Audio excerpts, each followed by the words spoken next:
Alright folks, so now so far up to now we have been only worked in 2 dimensions. We have been basically stuck to the plane of the paper, and now it's time for us to come outside, to come to 3 dimensions and discuss some maths in 3 dimensions. So first of all, we need to give some things, well, a proper name, right?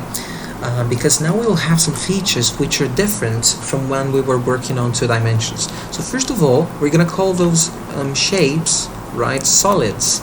Well, basically because you can assume them, imagine them as solids, right? For example, I could print one of those in my 3D printer here at home. All of them would be solids. They are all in 3 dimensions, and you can see that the edges which are hidden, which are behind, they are drawn as dashed. So the lines, they are dashed when they are behind, when you wouldn't be able to see them. Alright, so first of all, they're called solids, and those are polyhedrons. Okay, so polyhedrons are basically solids composed of polygonal faces. So here we've got a polygon, which is a triangle, right?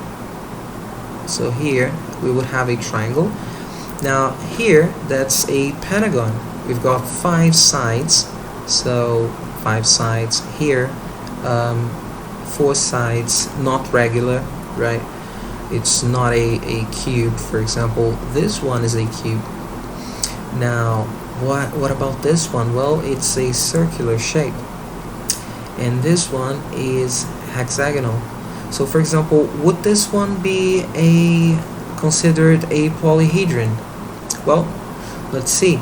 So first of all, we've got those polygonal faces. So here we've got 4 sides, here we've got 6.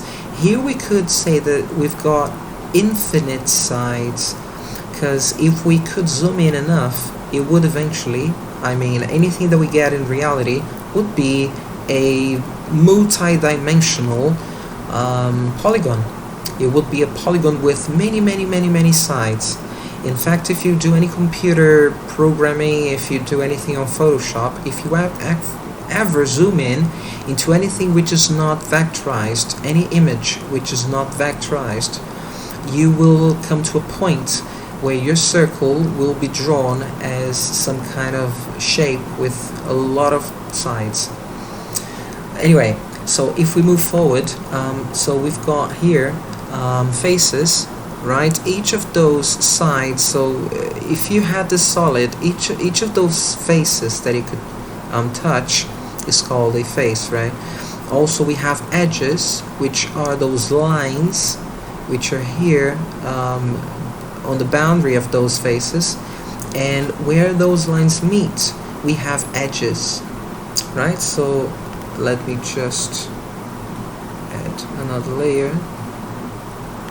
So here this would be a polyhedron that's generating this shape. See, it has just been extruded a certain height, right? This line here, for example, would be an edge. This point, any of those points here, we've got many points. Any of those points where edges meet, they are what we call the vertices, or vertex if it's not in plural for the singular. So vertices. So we've got here edges, another edge. So all of those are edges, right? And I could even use a different color. And here, right? All of those. I'm not really. I couldn't be representing all of them here, but those would be our vertices, right? So far so good. So if you observe this first object that we have here, this first solid, right, A, there's a name. Actually, all of them, I can call them specific names. So this first one is a prism, and it's triangular because the face that has been extruded is a prism. If you notice, it's just like you've taken a triangle out of the paper. If you take, I don't know, Play-Doh through a hole, a triangular hole, it would be roughly the shape you would get. So if you look into the characteristics that we have, so we could describe the vertices, the faces, edges. So first of all, if you notice, it would have, well, 6 vertices. If you count how many times the faces connect, you would see that it's 6.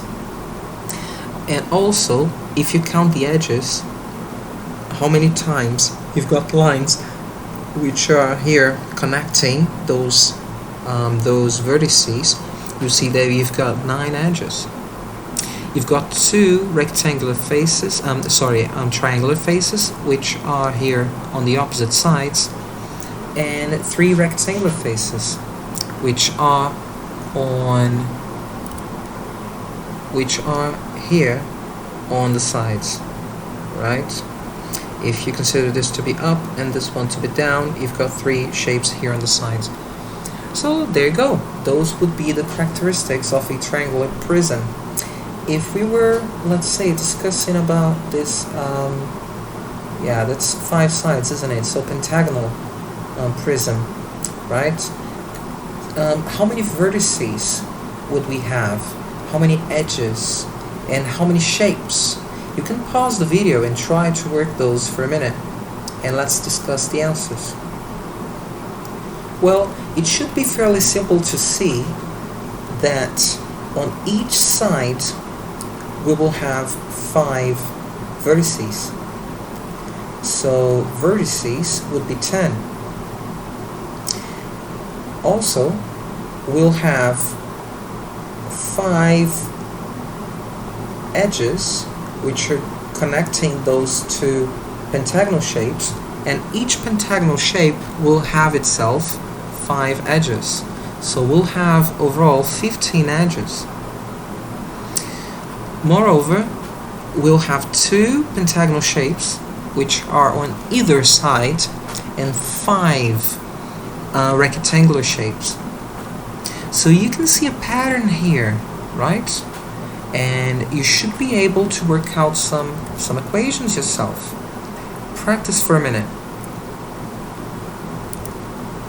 Okay, so if you notice, since we have 2 shapes which will be the same, and the edges will always be in those 2 shapes, well, we'll always have 2 times the number. So the number of edges first. Let's have edges, let's write it down, and vertices. So let's work out the vertices first. So since we have 2 shapes which will be the same, and all the vertices will be in that shape, it's simply 2 times the number of sides. So let's call it, I don't know, S, 2S, S being the number of sides. Now, what about edges? Well, edges will always have the number of sides of the polygons that we had, and also we'll connect each one of them. So we'll have 3 times the number of sides. As simple as that. Now what about faces? How many faces will we have? Well, we'll always have 2, regardless of how many sides it has. So it's always 2 plus, and it's the number of sides of our polygon, right, around it. So for example, if it's this triangular prism, it's 3 sides around it, so that's 3 plus 2, so that's why it's 5. On this pentagonal prism, we had 2 on top and down, and also 5 around it, so it's 7. 5 plus 2.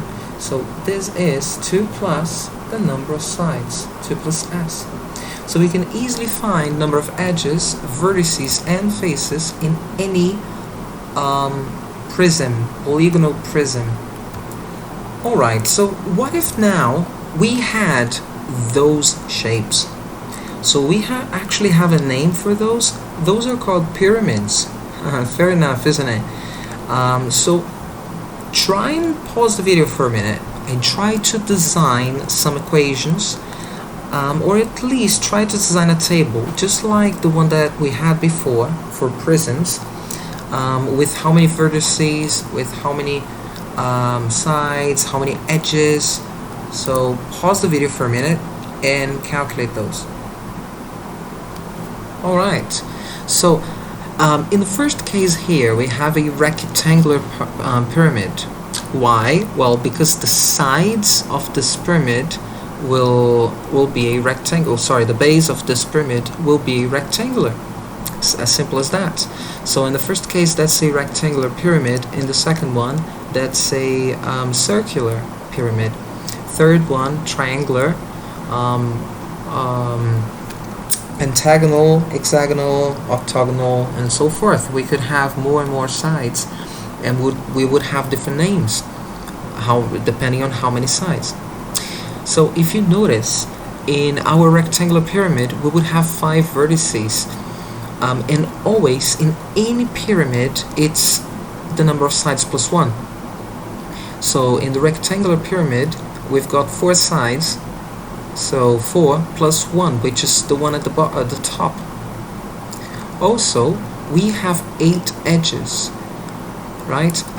Why? It's 1 for each side to form our polygon, and also one to connect each of those edges.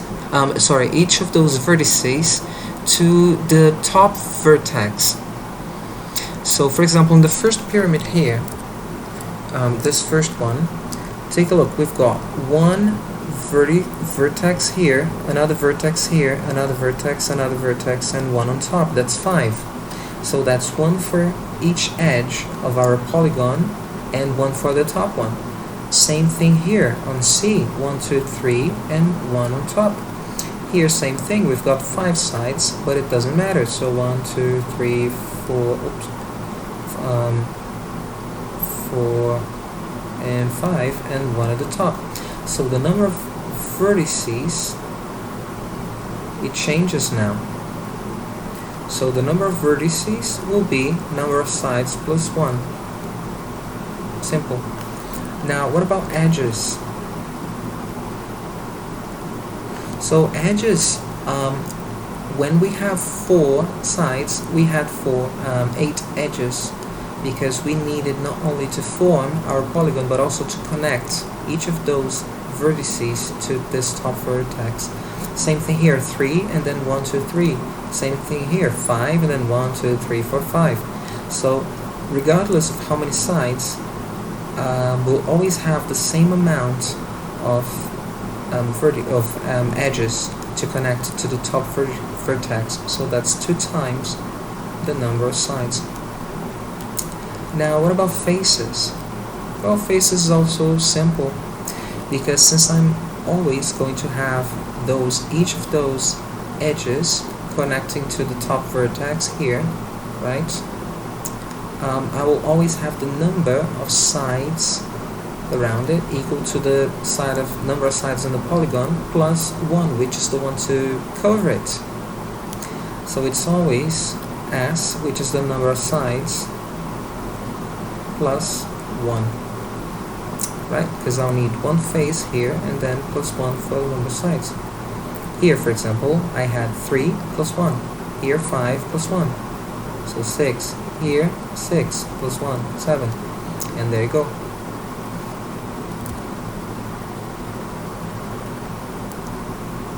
Now, let's say that we need to sketch a graph, or a solid into our Cartesian plane, or just square paper. So let's say that, okay, we're asked to sketch a cube of side 3 units. Well, just choose any point to start. So here I would go 3 to the side. Alright, now I will go 3 up, so like that. So let's first close a square of side 3. Right, now we would have to work towards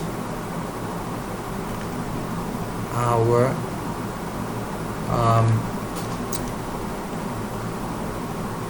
3D, right? So our base is a square and our sides are going into the paper, let's say. So the problem that we would arrive here is how far would we have to go, right? Because on this grid, alright, everything here is on the same ratio, but when we're going inside, how long should I write this? How long should I draw this? So we would have to work out some angles. So there is a better paper for us to use when we're drawing 3D things, and that's the one I'm gonna show you now. Alright, so this might look a bit scary at first, but it's actually not. It's pretty simple to understand. So let's, again, same problem. So we have a cube.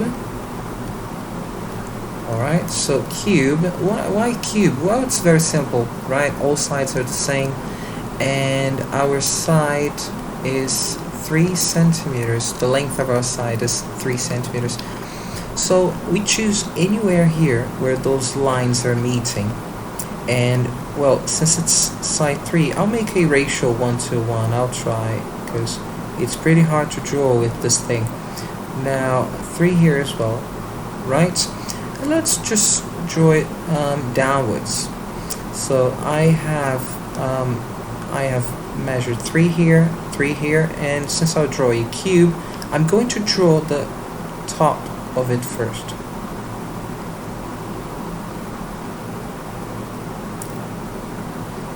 Now I have to measure 3 down because it's all sides are length 3. So 3. Let's try and make this as straight as possible. 3 here as well, and 3 here.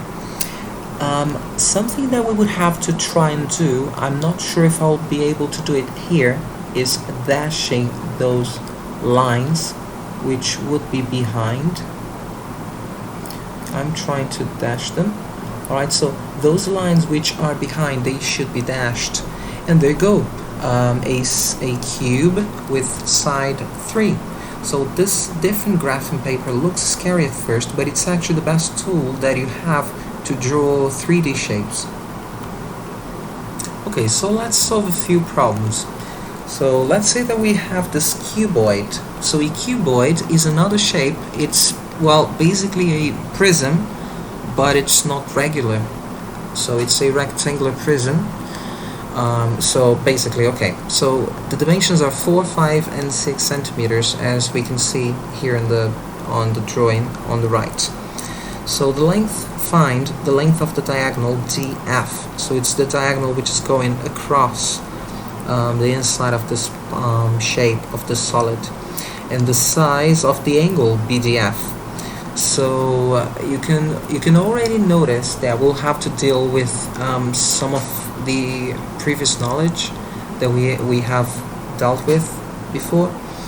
Well, so the first thing that we have to do here is analyze each of the sides, right? So if you notice here, we're looking for BDF. So BDF, so we're looking for the angle that on the second one, I know, but we're looking for the angle between this line, which is a diagonal, we're looking for the length, and this diagonal of this simple shape here on the bottom. Alright, so let's do it.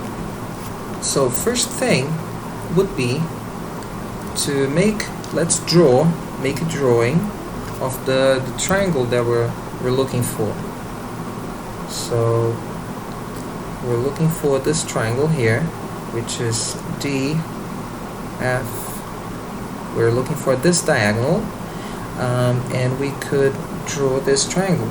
right? It would have this diagonal. However, we don't know DB, right?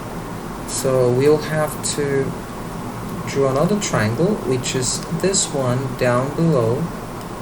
I'm just redrawing it here.